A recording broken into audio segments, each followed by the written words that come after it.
اتنی قیمتی چیز ہے نا دودھ، اتنی زبردست چیز ہے، لوگ دودھ کی قدر نہیں کرتے حقیقت میں. اب بات چل پڑی ہے تو بتا دوں، تین طرح سے دودھ کی ناقدری ہو رہی ہے ہمارے معاشرے میں، 3 طرح سے. پہلی ناقدری، دودھ کو بوائل کیا جاتا ہے، تازہ دودھ نہیں پیا جاتا، یہ ناقدری ہے. آپ کو قدرت نے جس انداز میں دودھ دیا ہے نا اسی میں پیو. بوائل کر کے اس کی جو اجزائے ترکیبی ہے نا اس کو چینج بولو نا نہیں کرو. ہمارے نبی نے، میرے علم میں کوئی ایسی حدیث نہیں ہے زندگی میں کبھی دودھ ابال کے پیا ہو. ڈاکٹر کو اعتراض ہوگا، یہاں کوئی ڈاکٹر بھی بیٹھے ہوئے ہوں گے، کیسے مشورے دے رہا ہے، جراثیم پلا رہا ہے ہم کو. تو دودھ جب نکلتا ہے اس میں جراثیم نہیں ہوتے، بعد میں پھر جراثیم آتے ہیں اس کے اندر، جب رکھا رہے گا تو جرمز بھی آتے ہیں. تو نکالو پی جاؤ. بات آ رہی ہے سمجھ میں؟ ہمارے نبی کیسے دودھ پیتے تھے؟ ادھر بکری سے دودھ نکالا، اونٹنی سے دودھ نکالا، صحابی آپ کے سامنے لائے، آپ نے اس کو پی لیا. پھر دودھ بنتا ہے. سمجھتے ہو؟ نہ پینے سے بہتر ہے ابلا ہوا پی لو. تو ایسا نہیں کہ وہ بوائل دودھ چھوڑ دیں، لیکن جو فائدہ کچے دودھ میں ہے تازہ، یہ تجربہ کیے کہ لیبارٹری ٹیسٹ نہیں بتا رہا میں آپ کو، یہ مشاہدہ ہے، کر کے دیکھو پتہ چلے گا. بوائل دودھ آسانی سے ہضم نہیں ہوتا.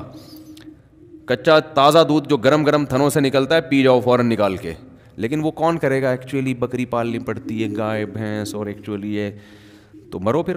جو خدا نے جو تمہیں نعمتیں دی ہیں وہ تم استعمال نہیں کر رہے. دیکھو میں بار بار کہتا ہوں، نیچر کبھی تبدیل نہیں ہوگی چاہے سائنس کتنی ترقی کر جائے. تو فطرت چینج بولو بھائی نہیں ہوتی. اللہ نے ہمیں جو چیزیں کھانے کے لیے دی ہیں، اب دیکھو دیسی مرغی کا ذائقہ ہی الگ ہے، اس کی طاقت ہی الگ ہے. وہ نیچرل ماحول میں پلتی ہے، اس کا سوپ بنا کے پیو، ہڈی چباؤ چبے گی نہیں. فارمی چکن پتہ ہی نہیں چلتا ہڈی شروع کہاں سے ہو رہی ہے، اس کی گوشت ختم کہاں ہو رہا ہے، ہڈی شروع کہاں ہو رہی ہے. ایسی مرمری سی ہڈیاں ہوتی ہیں. اس مرغی کو اٹھا کے یوں پھینکو گے کوئی دوبارہ اٹھنے کی گارنٹی نہیں ہے.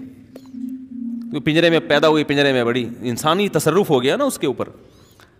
تو دودھ جس کی اللہ قرآن میں تعریف کر رہا ہے، قرآن میں اللہ نے جن پھلوں کی اور جن خوراکوں کا تذکرہ کیا ہے نا، وہ صحت کے لیے بہت بہترین چیزیں ہیں، وہ بہترین چیزیں ہیں. تو اس میں دودھ کا اللہ کیسا تذکرہ کرتا ہے.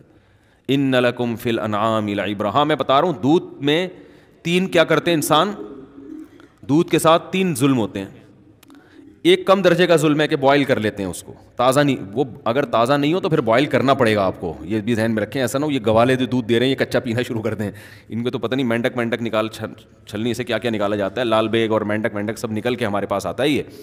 یہ جب چھانا جاتا ہے نا تو کچرا تو ہلکی چیز ہے، آپ سمجھتے اس میں یہ اس لیے چھانتے ہیں کہ تاکہ کچرا نکل جائے. یہ آپ کی حماقت ہے بھائی. میں حیران ہو رہا ہوں آپ کو. آپ مجھے بتاؤ یہ جو گوالے دودھ چھان کے دیتے ہیں کیا کچرا نکال کے؟ یہ مینڈک، لال بیگ، مکوڑے، گوبر، جو گائے کے پیشاب کی چھینٹیں جو گائے بھینس جب پیشاب کرتی ہے نا، اور اپنا بھی پسینہ ہوتا ہے ان کا اس میں گوالوں کا، کیونکہ اتنی بھینسوں کا دودھ نکال کے اپنا پسینہ وسینہ. تو اس کے لیے بوائل کیے بغیر پیا نا تو پھر مر گئے. وہ تو بوائل. تو پہلا دودھ کے ساتھ انصاف یہ ہے کہ وہ کیسے پیا جائے؟ تازہ. یہ پہلی بات ہے. نمبر 2، دوسرا ظلم کیا ہو رہا ہے؟ پتی ڈال دیتے ہیں دودھ کو، دودھ پتی بنا دیتے ہیں. دودھ کا کیا ہو گیا؟ بیڑا غرق. تیسری ناانصافی جو سب سے بڑی ناانصافی ہے، لوگ بڑے فخر سے کہتے ہیں ہم صبح 1 گلاس دودھ پیتے ہیں. پیتے کب ہیں؟ جب 2 پراٹھوں سے پیٹ بھر چکا ہوتا ہے ان کا. جب 2 پراٹھے کھا کے پیٹ ان کا کیا ہو چکا ہے؟ بولو، بھر چکا ہے. تو اتنا پھوڑنے کے پہ دودھ کا اثر نہیں ہوتا. وہ تھوڑا بہت فائدہ ہوگا وہ تو تباہی ہے. ہم نبی کی سیرت میں دیکھتے ہیں کہ آپ صلی اللہ علیہ وسلم دودھ کیسے پیتے تھے. کیا پورا کھانا کھانے کے بعد پھر آخر میں 1 گلاس دودھ کا یا دودھ پیتے تھے؟ ایسا نہیں ہے. ہمیں نبی کی سیرت میں یہ ملتا ہے کہ جب شدید بھوک لگتی تھی نا تو بعض دفعہ پیٹ بھرنے کے لیے دودھ پیا جاتا تھا. کیونکہ جب بھوک لگتی ہے نا ٹائٹ، تو معدہ آپ کا ہر چیز کو بدن کا جز بنانے کے لیے تیار ہوتا ہے. ایسی کنڈیشن میں جب دودھ آنتوں میں جاتا ہے تو معدہ اسے بھرپور طریقے سے جذب کر کے ہڈیوں میں پہنچاتا ہے. آنکھوں کی بینائی تیز ہوگی، بال گرو کریں گے. تو دودھ بذات خود ایک خوراک ہے. رات کو دودھ اس وقت پیو جب کھانا نہ کھاؤ رات کو، پھر 1 گلاس دودھ پی کے سو جاؤ. یا صبح بہت ہلکا ناشتہ کر کے پھر ایک گلاس دودھ پیو, اور بھوک کے وقت آپ دودھ پیو گے نا تازہ, ایسا ہضم ہوگا کہ بہترین آپ کو صحت بھی بنے گی, بہت طاقت بھی آئے گی جسم میں, آپ کی اسکن اچھی ہونا شروع ہو جائے گی, آپ کے بال گرو کرنا شروع کریں گے, ہڈیاں مضبوط ہونا. بہت ایسی چیز ہے, میڈیکل سائنس اور حکیم بھی بتاتے ہیں, ڈاکٹر بھی, کہ اس سے بہتر اللہ نے غذا پیدا نہیں کی ہے. اس میں سب کچھ ہے. اس کی سب سے بڑی دلیل یہ ہے کہ 6 مہینے بچہ صرف دودھ پیتا ہے اور ساری چیزیں گرو کرتی ہیں, اس کی ہر چیز پرفیکٹ ہوتی ہے اس کی. اس کا مطلب سب کچھ اللہ نے کس میں رکھ دیا؟ دودھ میں رکھ دیا. ہاں اس کے بعد اس کو اناج بھی چاہیے, تو سارا دن دودھ نہیں ہے, لیکن اس طرح سے تو دودھ پیے گے. اور میں جانتا ہوں ایسے لوگوں کو جن کی 99 سال عمر ہوئی, وہ 3-3 4-4 کلو دودھ پیتے تھے, لیکن وہ ایسے پیتے تھے کہ عادت ڈالی, آہستہ آہستہ آہستہ آہستہ عادت ڈالی. پھر واکنگ بھی کر رہے ہیں, جاگنگ بھی کر رہے ہیں, جو بھی ان کی ایکٹیویٹی ہے, محنت مزدوری, تو وہ آہستہ آہستہ جب عادت پڑتی ہے تو 4-4 کلو 3-3 4-4 کلو بھی. وہ تھے بڑے لہیم شہیم, آپ نہیں 3 کلو کہیں پی لیں تو اتنی جگہ ہی نہیں ہے, جائے گا کہاں وہ. تو ہمارے نبی صلی اللہ علیہ وسلم کیسے پیتے تھے؟ جیسے مثال ملتی ہے نا کہ آپ صلی اللہ علیہ وسلم بھوک سے بیتاب تھے, تو دودھ کا ایک پیالہ آیا. حضرت ابو ہریرہ رضی اللہ تعالیٰ عنہ فرماتے ہیں کہ سب صحابہ بھوکے تھے, سب کو بھوک لگ رہی تھی. تو حضرت ابو ہریرہ فرماتے ہیں کہ مجھے یہ نبی نے مجھے حکم دیا کہ سب کو پلاؤ. تو فرماتے ہیں ایک پیالہ دیکھ کے مجھے خیال ہوا کہ میری باری میں تو 2 گھونٹ بھی نہیں آئیں گے, اور سب شدید بھوک کی حالت میں. تو حضرت ابو ہریرہ نے پلانا شروع کیا. نبی کا معجزہ تھا, اس میں برکت ہوئی. وہ دودھ کا پیالہ ختم ہونے کا نام لے ہی نہیں رہا. سب نے سیر ہو کے پیا. پھر نبی نے حضرت ابو ہریرہ سے فرمایا پیو. یہ بالکل خالی پیٹ ہیں, جب شدید بھوک سے نڈھال ہو رہے ہیں, اور اس وقت کیا پیا جا رہا ہے؟ دودھ. آپ نے حضرت ابو ہریرہ سے فرمایا پیو. فرماتے میں نے پیا. فرمایا اور پیو. بار بار پلانے کے بعد حضرت ابو ہریرہ نے فرمایا کہ قد شبعت, میں سیر ہو چکا ہوں, مزید پینے کی گنجائش نہیں ہے. اب سمجھ میں آیا دودھ کیسے پیا جاتا ہے؟ نہیں آ رہا میرا خیال ہے سمجھ میں. وہ پراٹھے کھا کے تھوڑی بیٹھے ہوئے تھے, یہ بریانی اور برگر کھا کے پھر تو وہ تباہی ہے. گیس بنائے گا, پتہ نہیں جو دھماکے ہوں گے وہ آپ خود اس کے ذمہ دار ہیں. اس کا نہ گوالا ذمہ دار ہے, نہ بھینس ذمہ دار ہے. وہی لوگ کہتے ہیں نا دودھ پی کے پتہ نہیں کہ دھماکے شروع ہو جاتے ہیں. تو تبھی صحابہ کرام کی صحتیں تھیں. ان کی تو اتنی خوراکیں نہیں تھیں. آج پروٹین کے لیے کیا پھر ملٹی وٹامن کیپسول بھی لیے جا رہے ہیں, ٹیبلٹ بھی لی جا رہی ہیں, سیرپ بھی پیے جا رہے ہیں. وہ تو کچھ بھی نہیں پیتے تھے. اتنے صحت مند, اتنی زبردست ان کی جو ہے وہ ایکٹیویٹیز ہوتی تھیں, اور ایسا ان کی جان ہوتی تھی. کیا ہے, کھجور کھا رہے ہیں, دودھ پی رہے ہیں, اور جو اور تو کچھ چوتھی چیز, کبھی انار کھا لیا, وہ بھی غریبوں کو میسر نہیں تھا. کبھی انگور کھا لیا, وہ بھی امیر لوگ نہیں کھاتے تھے. 3 چیزیں, کھجور, اناج میں جو, یہ جو جو کی روٹی ہے نا, یہ اناج میں یہ کھا رہے ہیں. کاربوہائیڈریٹ کی جو کمی ہے نا, کارب کی, وہ کھجور سے اور کس سے ہو رہی ہے؟ جو سے ہو رہی ہے. باقی سارے پروٹین ان کو کہاں سے مل رہے ہیں؟ دودھ سے مل رہے ہیں. اور تھوڑی بہت جو گندم میں اور کھجور میں رکھا ہوا ہے اللہ تعالیٰ نے, منرلز جو مل رہے ہیں ان کو, وہ سارے کھجور سے مل رہے ہیں.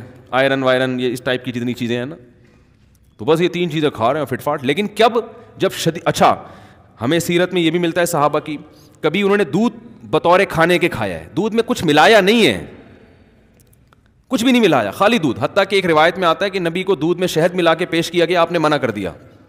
منع کرنے کی وجہ یہ تھی کہ مجھے دنیا سے رغبت نہیں ہے, یہ تو بہت ہی خوبصورت مشروب ہو گیا نا, تو دنیا سے بے رغبتی کی وجہ سے کہ 2 چیزیں ملا کے نہیں پیوں گا میں.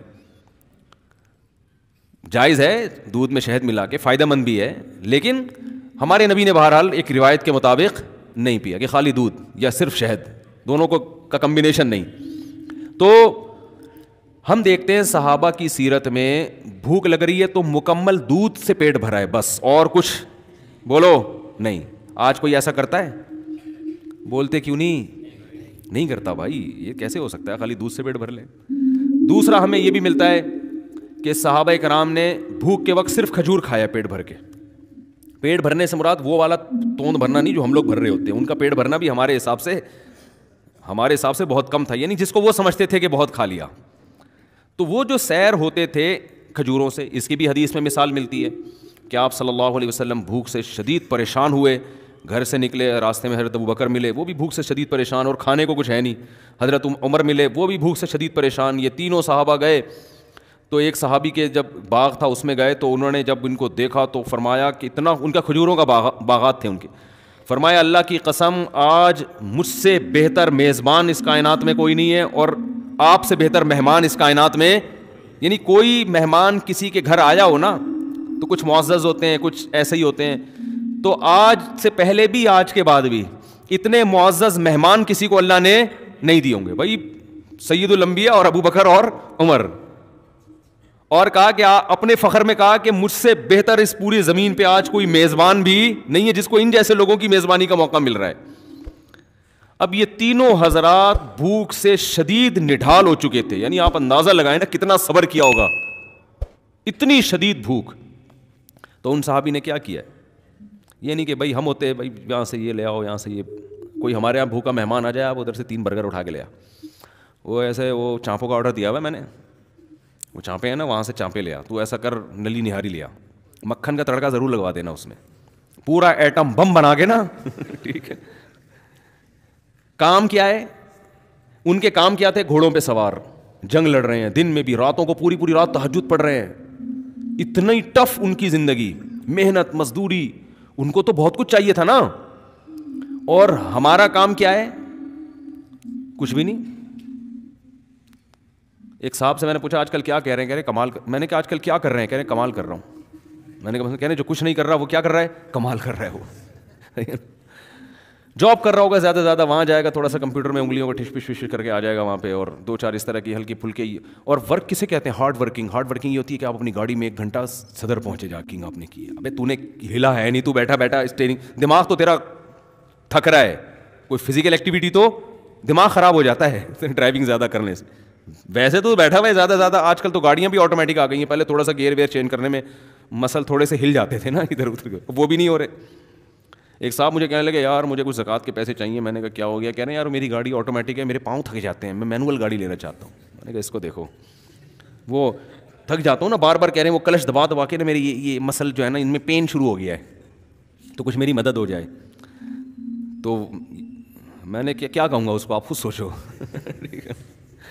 تو پین ہو رہا ہے نا کلچ دبا دبا کے, ٹھیک ہے آسائشیں اللہ نے دی ہیں, فائدہ اٹھانا چاہیے. لیکن یہ کوئی اتنی بڑی ٹینشن والے کام نہیں ہے کہ جس سے آپ کے لیے صبح شام چانپے کھاؤ, آپ بریانیاں پھوڑو بیٹھ کے, اور یہ کرو اور وہ کرو, اتنے پراٹھے پھوڑو, یہ نہیں ہوتا. تو صحابہ کے کام بہت زیادہ, اور خوراک کیا دیکھیں, کبھی دودھ سے پیٹ بھر رہے ہیں, یہ ہلکی خوراک بولو نہیں ہے. یہ جو دودھ سے پیٹ بھر رہے تھے نا, یہ معمولی چیز نہیں ہے. یہ دودھ ان کی رگوں کو تر کر رہا ہے, ان کی جو جس چیز کی باڈی میں کمی ہوئی ہے اس کمی کو پورا کر رہا ہے. یہ فیٹ نہیں پیدا ہونے دے رہا.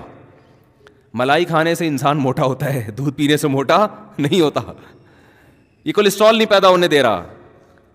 اور کبھی کھجور سے پیٹ بھر رہے ہیں. تو وہ جو میزبان تھے وہ جو خوش ہوئے, تو اتنی شدید بھوک میں تینوں حضرات, تو انہوں نے کچھ بھی نہیں کیا. انہوں نے کیا کیا, اپنے درختوں سے تازہ کھجوریں توڑ کر تینوں مہمانوں کے سامنے رکھ دیا. اب ہم شدید بھوک میں کسی کے گھر جائیں اور ہمارے سامنے کھجوروں کا برتن لا کے رکھ دیں, ہم کہیں گے بھائی تیرا دماغ خراب ہو گیا کہ رمضان میں افطاری کروا رہا ہے کیا تو ہم کو. میں یہ بتا رہا ہوں کہ ہماری صحتیں برباد کیوں ہو رہی ہیں. جو اصل خوراکیں تھیں اس کو ہم نے خوراک سمجھنا چھوڑ دیا ہے. ورنہ یہ اب ایسے بتا رہے تھے 2 کھجور ناشتے میں نا, آئرن کی کمی کے لیے حکیم بتا رہے ہوتے ہیں, 2 کھجور ناشتے میں, زیتون کا 1 چمچ سوتے ہوئے, 11 بادام صبح, 3 بادام عصر کے بعد. میں ایک گاؤں میں گیا, ہم دورہ سرف کرنے جاتے تھے نا چمن میں, تو وہاں ایک گاؤں تھا, پرانا واقعہ ہے. تو میں دیکھتا تھا کہ وہ لوگ, ان کے ہاں خشک میوہ بہت ہوتا ہے, تو وہ اخروٹ کی پلیٹ رکھی ہوتی تھی, بادام کی پلیٹ رکھی ہوتی تھی, پوری پلیٹ کھا جاتے تھے بیٹھے بیٹھے. اور یہ جو بادام ہوتے ہیں نا پوری پلیٹ کھا جاتے تھے. میں کہتا تھا ہمیں تو بتایا گیا 11 بادام چھیل کے یہ کیا ہو رہا ہے. لیکن ان کی صحتیں کیسی ہوتی تھیں, زبردست.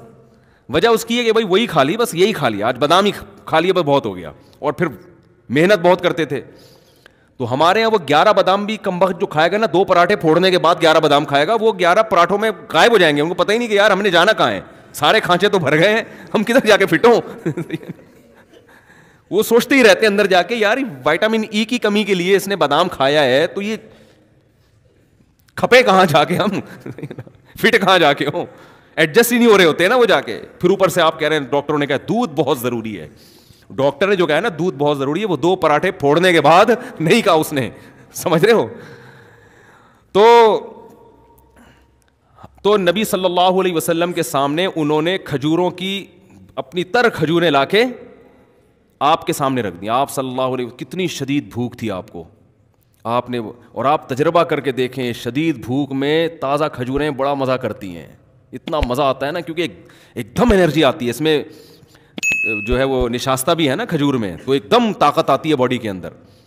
تو صحابہ کرام نے وہ کھجوریں, تینوں حضرات نے وہ کھجوریں کھائی ہیں. پھر انہوں نے اپنے کنویں کا ٹھنڈا پانی پیش کیا. حکیم ڈاکٹر کہتے ہیں نا کھانے کے بعد پانی نہ پیو, تو وہ اس لیے کہتے ہیں کہ کھانا اتنا کھا چکے ہوتے ہیں کہ پانی بھی جگہ تلاش کر رہا ہوتا ہے, اس کو بھی نہیں ملتی. لیکن نبی کی سیرت سے ملتا ہے کہ جب آپ نے پیٹ بھرنا اس زمانے کے لحاظ سے, جو 1/3 پیٹ جس کو کہتے تھے, تو اس کے بعد آپ نے پانی بھی پیا ہے, کیونکہ پانی کا مزہ ہی کھانے کے بعد آتا ہے, یہ بھی نیچرل ہے. یہ جو لوگ کہتے ہیں نا کھانے کے بعد پانی پینا خلاف سنت ہے, ایسی کوئی بات نہیں ہے. کھانے کے بعد پانی پینا نیچرل ہے, انسان کی فطرت ہے, اس کا دل چاہتا ہے پانی پینے کا, اور مزہ ہی اس وقت آتا ہے. اور قرآن و سنت سے بھی ثابت ہے. ایک تو یہ حدیث سے آپ نے کھایا, کھجوریں کھائیں اور سیر ہو کے پھر پانی پیا آپ نے, اور پھر آپ نے فرمایا اللہ کی حمد و ثنا کی, اور پھر آپ نے فرمایا لَتُسْأَلُنَّ يَوْمَئِذٍ عَنِ النَّعِيمِ, تم سے ان نعمتوں کے بارے میں قیامت میں سوال ہوگا. ہم بریانیاں پھوڑ رہے ہیں, برگر کھا رہے ہیں, چانپیں کھا رہے ہیں, اور کلیجیے کھا رہے ہیں, اور جناب آج کوفتے کھا رہے ہیں, اور ہم سمجھتے ہیں ہم سے سوال نہیں ہوگا, اور صرف اتنی شدید بھوک میں چند کھجوریں کھائی ہیں. آپ نے فرمایا یہ اللہ نے ہمیں جو نعمتیں دی ہیں اس کے بارے میں ہم سے سوال. تو نعمت کی قدر بھی جب ہوتی ہے, جب شدید بھوک کے بعد آدمی چند نوالے کھاتا ہے نا, پھر پتہ چلتا ہے یہ رزق کتنی بڑی نعمت ہے. آج ہم بھوک لگنے ہی نہیں دیتے, لگنے سے پہلے ہی پھوڑ دیتے ہیں بیٹھ کے, تو نعمت کا نعمت ہونے کا بھی احساس نہیں ہوتا. جیسے افطار کے وقت نبی جو دعا پڑھتے تھے, شدید بھوک پیاس میں جب روزہ کھولتے تھے اور پانی پیتے تھے, ایسا ہوتا ہے نا, کتنا مزہ آتا ہے نا, ایک دم جسم میں انرجی آتی ہے.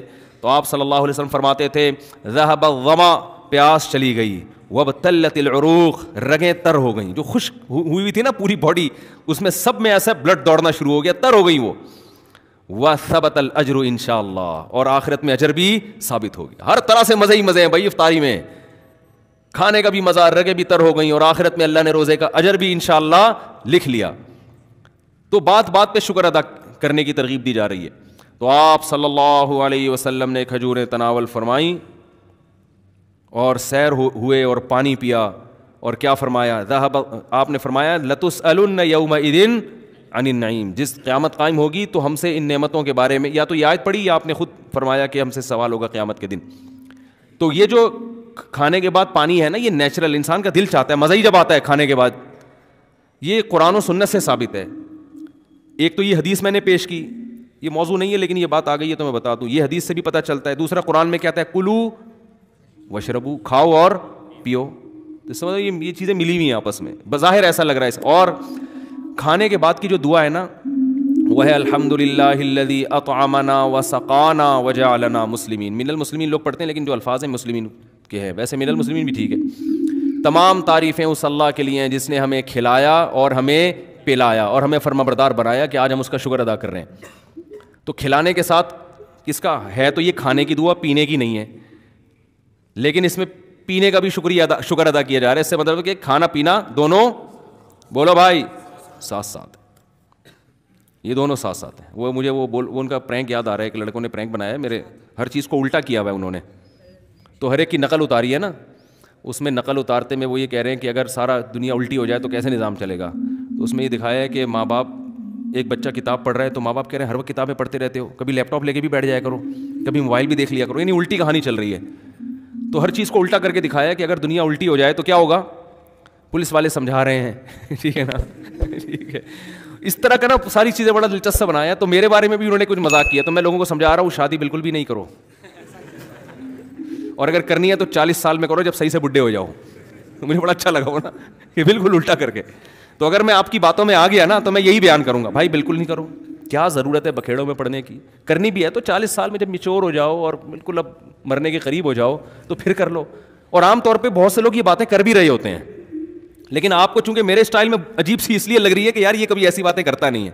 تو مجھے بڑا اچھا لگا تھا, میں نے ان کو بلا کے پھر ان کا تھوڑا سا ان کو بتایا کہ مجھے بڑا اچھا اسٹائل لگا آپ کا. خیر وہ ہیں بھی دیندار نا, تھوڑے سے اچھے, یعنی کوئی بے حیائی نہیں ہوتی ان کے جو وہ اس طرح کے وہ کرتے ہیں.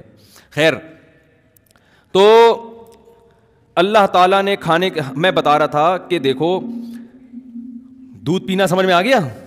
تو میں یہ عرض کر رہا تھا کہ جو فطری چیزیں ہیں, نیچر ہے, وہ چینج نہیں ہوتی.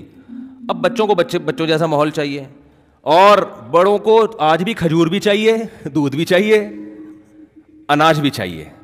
بغیر بیڑا غرق کر دے گا اس اناج کا. جس کنڈیشن میں, جس فارم میں اللہ نے دیا ہے نا, اسی فارم میں کھانا پڑے گا آپ کو. تو آپ دودھ اگر چاہتے ہو نا فائدہ اٹھاؤ تو تازہ دودھ پیو, لیکن اس ٹینشن میں لوگ پڑتے اس لیے نہیں ہے کہ اس کے لیے بھینس پالنی پڑتی ہے, یا بکری پالنی پڑتی ہے, یا اونٹنی پالنی پڑتی ہے, یا گائے پالنی پڑتی ہے. تو پال لو, کیا جا رہا ہے بھائی, صحت سے بڑھ کر کوئی چیز ہے؟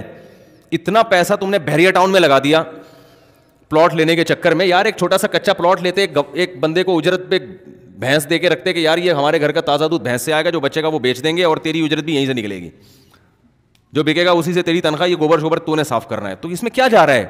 لیکن اصل بات یہ کہ صحت کی فکر نہیں ہے, دل اٹکا ہوا ہے اس سریے میں جو آپ کے مکان میں ڈالا جائے گا. جو ہڈیوں میں سریا ڈالنا, جو دودھ جو ہے نا آپ کی ہڈیوں میں سریا پیدا کرتا ہے, وہ بالکل غافل ہو گئے ہیں اس سے. وہ سمجھ رہے ہم جیسے ہیں قیامت تک ایسے ہی رہیں گے. وہ جب بحریہ ٹاؤن میں آپ کا گھر تیار ہوگا نا, آپ کی ہڈیوں میں ٹک ٹک کی آوازیں آ رہی ہوں گی اس وقت. ایک صاحب میرے پاس آئے, کہہ رہے یار پتا اچھا بھلا تھا, میں پتہ نہیں اب سردی سے اٹھتا ہوں تو 2-3 ٹک کی آوازیں آتی ہیں. کہہ رہے پہلے تو میں ان کا یہ نہیں کہنا چاہ رہے تھے, پہلے میں سمجھا دائیں بائیں سے کہیں سے آ رہی ہیں, تو پتہ چلا کہ اپنے گھٹنے سے آ رہی ہیں یہ. تو میں نے کہا بس اب ایک گھٹنے سے آئی ہیں, اب اس کو صحیح کرنے میں لگو گے تو تھوڑے دنوں میں دوسرے گھٹنے سے بھی ٹک کی آواز آنا شروع, اور پھر کمر سے بھی ٹکا ٹک کی آوازیں آنا شروع ہو جائیں گی. پھر میں نے کہا چیئر لا کے بیٹھ جاؤ گے تھوڑے دنوں میں یہاں پہ. تو وہی ہے, صحتوں کی ایسی کی تیسی کر کے چھوڑی ہوئی ہے, پھوڑتے جا رہے ہیں. خیر